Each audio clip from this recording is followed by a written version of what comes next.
IPO બજારમાં હવે 26 તારીખ સુધી બધા આઈપીઓ રહેશે. મેઇન બોર્ડના બી બધા છે. બધાની ડિટેલ એક કંપનીની મેં એક વિડીયો બનાવ્યો છે, એમાં તમે જોઈ શકશો. હવે એક નવા આઈપીઓની વાત કરીએ. 27 તારીખથી એપેક્સ ઇકોટેકનો આઈપીઓ ચાલુ થશે. ઘણી સારી કંપની છે. એની 27 થી 29 સબસ્ક્રિપ્શન ચાલુ રહેશે.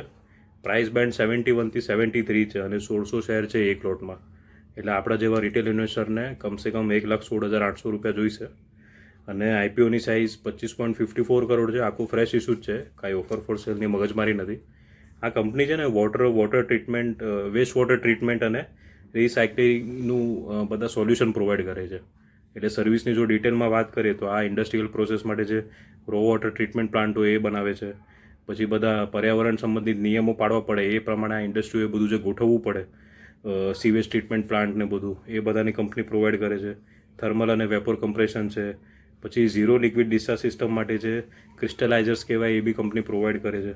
હવે સૌથી સારી વાત મને એ લાગી કે આ કંપનીના જે આપણે ક્લાયન્ટની વાત કરીએ તો Aditya Birla group, Ashok Leyland, Apotex research, Escorts Kubota, Haldiram, Hero MotoCorp, Honda cars, Honda scooters and motorcycle, Hindustan Unilever, Jubilant, કોલર, લેન્સકાર્ટ, લેન્સમાર્ક, મહિન્દ્રા એન્ડ મહિન્દ્ર, પેપ્સિકો, પિરામલ ફાર્મા વગેરે બધી મોટી કંપનીઓ આ કંપનીના ક્લાયન્ટ છે.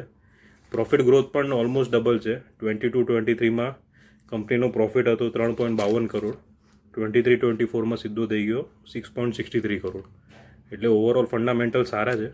હજી 27 તારીખે છે આઈપીઓ, પણ હું છે ને બને એટલું વહેલું તમને લોકોને હું અપડેટ આપું છું. કારણ કે શું થાય, તમને લોકોને પણ ટાઈમ રહે. હવે નોર્મલી શું થાય છે, કોઈ બી આઈપીઓ આવવાનું હોય તો એના 2-3 દિવસ પહેલાં અચાનક બધા ન્યૂઝ આવે, બધા અલગ અલગ રિકમેન્ડેશન આ તે આવે તો આપણે બી કન્ફ્યુઝ થઈએ.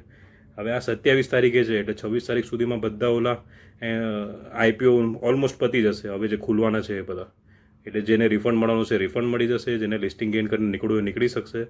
એટલે આઈપીઓ માટે તમારી પાસે ફંડ રહેશે.